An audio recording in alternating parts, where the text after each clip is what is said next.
बार बार उनको, ये बच्चे क्या होते हैं, स्टूडेंट जस्ट लाइक अ फ्राई पैन। ऑब्जेक्टिव इसलिए कराते हैं कि बच्चे के माइंड में रहेगा, वो पॉइंट लिखेगा। हेलो गाइस, कैसे हैं आप लोग? उम्मीद करता हूं आप लोग ठीक होंगे। और आज मैं हूं Jamia mission school and Jamia coaching centre के फाउंडर साजिद खान साहब के साथ।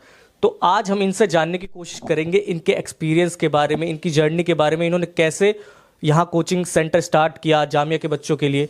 तो सबसे पहले शुक्रिया सर हमारे इस पॉडकास्ट में आने के लिए। तो आप अपना थोड़ा सा जर्नी आपका कैसे स्टार्ट हुआ उसके बारे में थोड़ा सा बता सकें।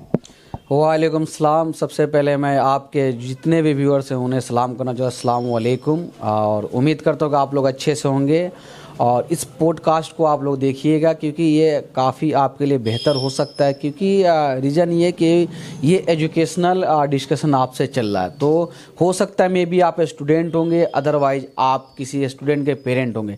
देखिए, सर ने सबसे पहले हमारे जर्नी के बारे में बात करी है, तो मैं सर को बता दूँ, अरबाज सर को, कि देखिए हमारी जर्नी स्टार्ट होती है हमारे स्कूलिंग लाइफ से।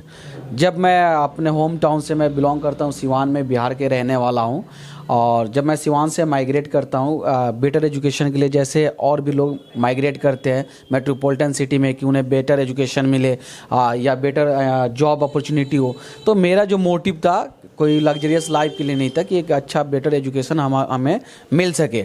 और माइग्रेशन का ऑलमोस्ट आजकल जो भी मेंटालिटी होता है वो यही होता है कि हमें ज़्यादा से ज़्यादा अच्छा एजुकेशन मिले। क्योंकि जिस प्लेस से मैं बिलोंग करता हूँ वहाँ के एजुकेशन सिस्टम थोड़ी सी डल है, थोड़ी सी लूफल है उनका, क्योंकि वहाँ की गवर्नमेंट भी काम नहीं करे। आपको भी पता है क्योंकि हमारे यहाँ का लिटरेसी रेट काफ़ी डाउनफॉल चल रहा है। पूरे हिंदुस्तान में अगर सबसे ज़्यादा ब्यूरोक्रेट्स कोई क्वालिफाई करता है तो बिहार से करता है, लेकिन अदर्स साइड अगर आपको देखी जाए तो बिहार में सबसे मतलब लोएस्ट लिटरेसी रेट चल रहा है। ये प्रीवियस 30 साल का अगर डेटा को आप उठा के देखें, टिल डेट तक की बात कर रहा हूँ मैं आपसे।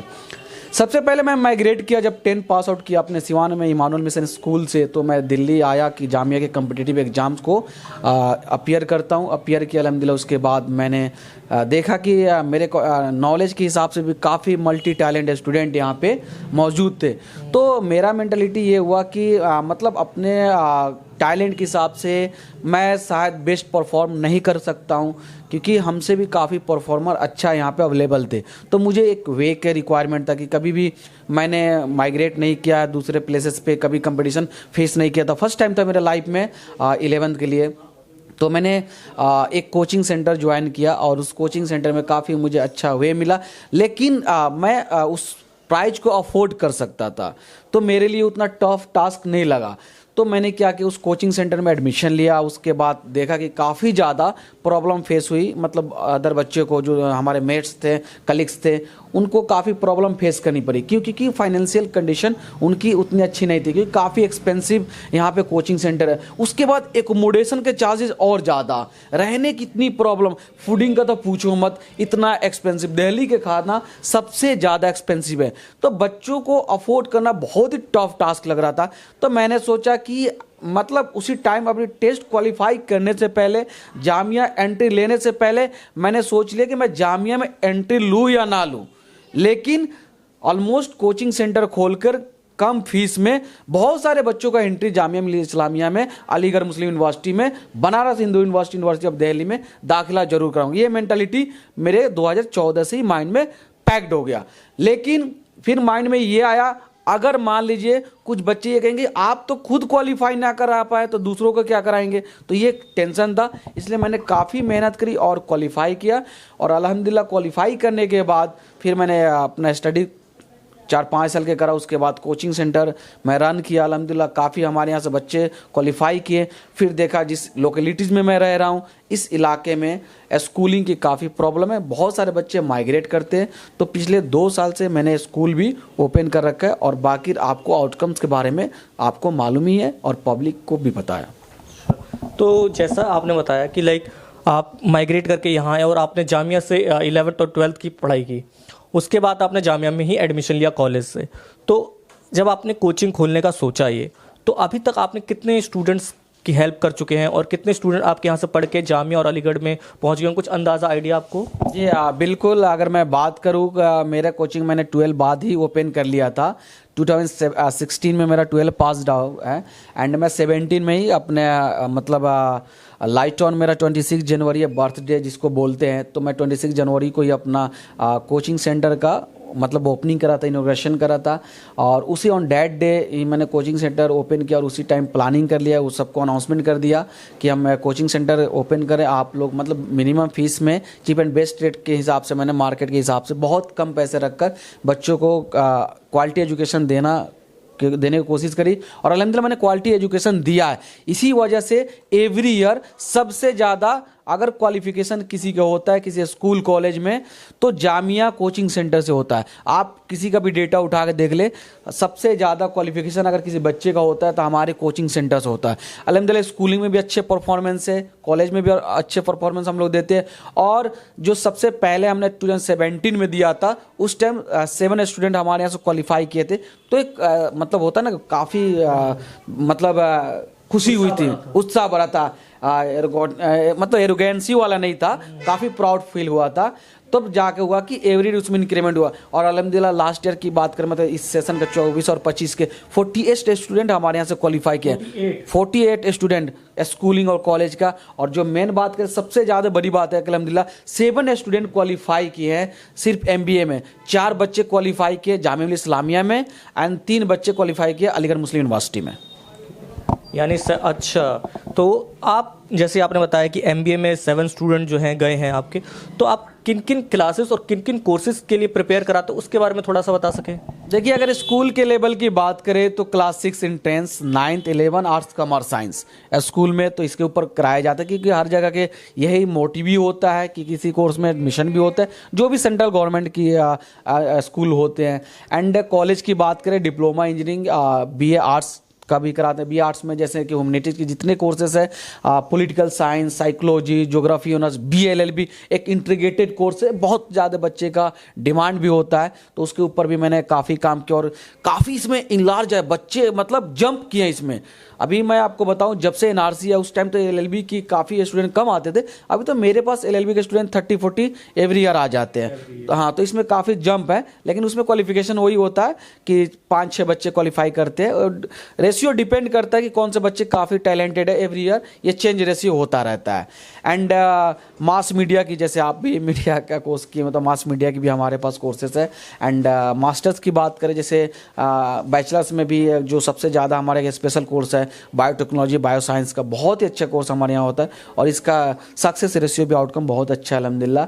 और मास्टर्स की बात करें तो मास्टर्स में MBA, MSW, MHRM इस इलाके में कोई नहीं कराता है। इस जामिया नगर में सिर्फ जामिया कोचिंग सेंटर मास्टर्स के कोर्सेज कराते हैं। जैसे हमारे यहाँ के स्पेशल कोर्सेज है मास्टर में MHRM, MSW and MBA and master of physiotherapist and master bio science biotechnology, ये हमारे यहाँ स्पेशल कोर्सेज है।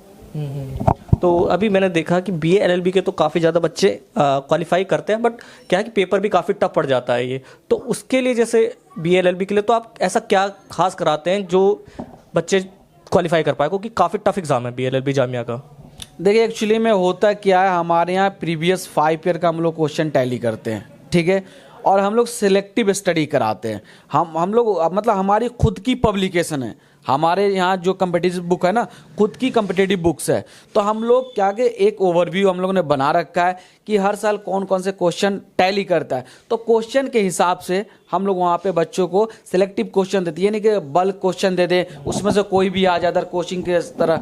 मैं किसी के नाम नहीं लूँगा, किसी के ऊपर क्लेम नहीं कर रहा हूँ, उनकी अपनी अलग स्ट्रेटजी होगी, लेकिन हमारी स्ट्रेटजी थोड़ी सी डिफरेंट है। हम लोग सिलेक्टिव क्वेश्चन कराते हैं और अल्हम्दुलिल्लाह बच्चे को अच्छा परफॉर्म कराते हैं। देखिए जो बच्चे का वीक सेक्शन होता है उस पर ज़्यादा काम करते हैं। देखिए एक तो जो बिहार से माइग्रेट करते हैं उनकी इंग्लिश बहुत ही वीक होती है, तो उनको स्पेशल इंग्लिश के ऊपर हम लोग काम करते हैं, और मैथ में वो स्ट्रांग होते हैं तो उनके लिए मैथ्स प्लस पॉइंट हो जाता है और इंग्लिश वीक पॉइंट होता है, तो इंग्लिश पे हम ज़्यादा फोकस कर देते हैं। और कुछ जनरल अवेयरनेस होता है, रीजनिंग तो हमारे यहाँ का एक PGT belong to the Farooq sir है, बिलोंग टू द कश्मीर, वो बहुत अच्छे मतलब रीजनिंग कराते हैं और डेटा एनालिटिक को बहुत अच्छे स्ट्रॉन्ग कमांड है उनका, तो बच्चों को काफ़ी मतलब आसान वे से कन्विंस करा देते हैं।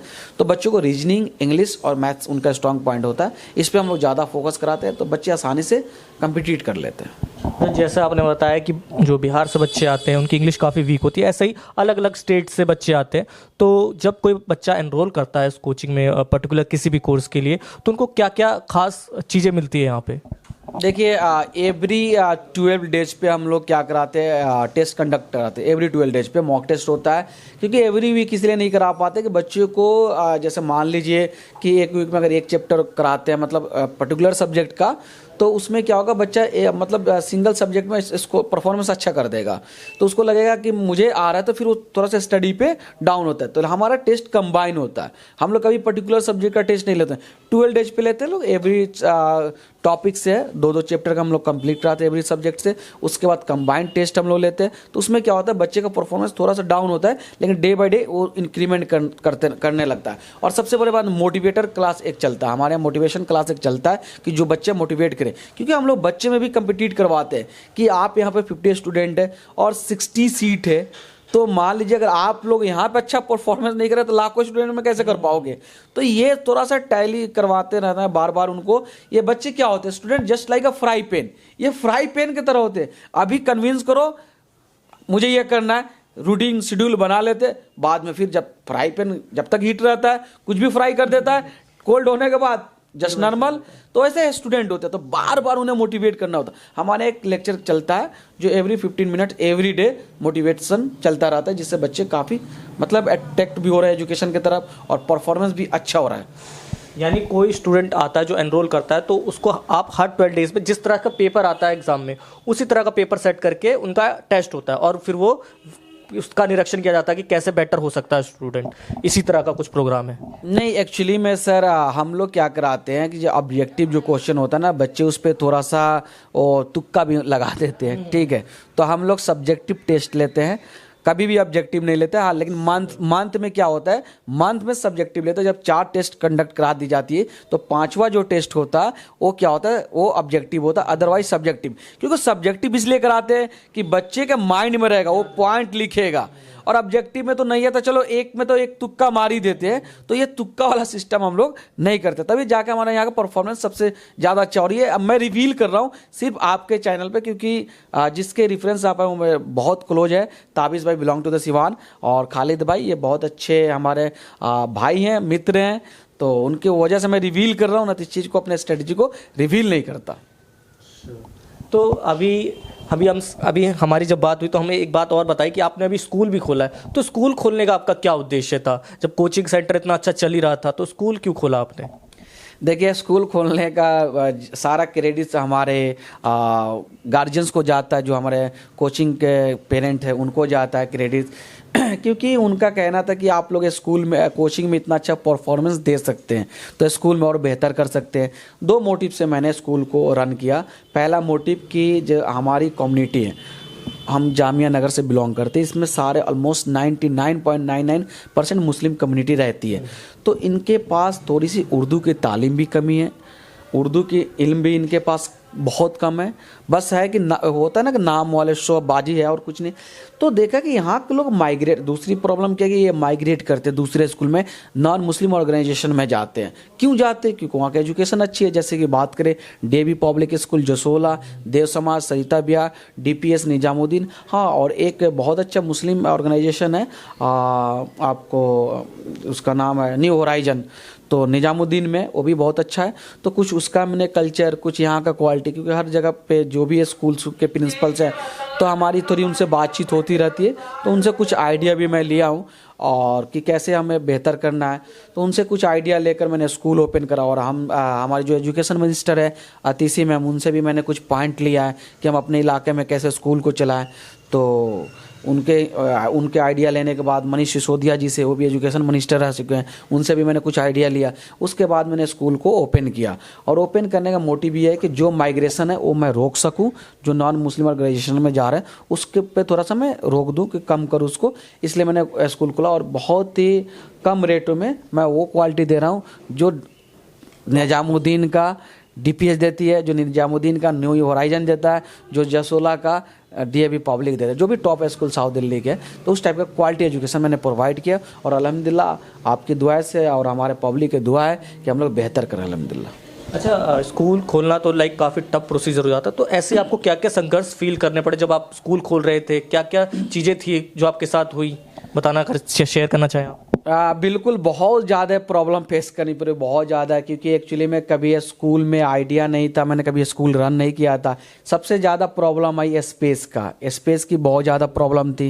एंड सेकेंड थिंग कि यहाँ पे बहुत सारे ऐसे स्कूल है कि वो फ्री ऑफ कॉस्ट करते हैं, free uniform, free course, free 3 month का फीस। तो कैसे स्कूल चलाते हैं मुझे तो पता नहीं मतलब वही है कि बच्चे को सिर्फ अपने पास बुला लेना है। तो एक तो वो प्रॉब्लम थी। हम बोले कि इस मार्केट में हम लोग उतर रहे हैं, चलो इस कोचिंग पे तो नाम पे क्वालिटी है, लेकिन स्कूल को हम कैसे करें? स्पेस की भी कमी थी।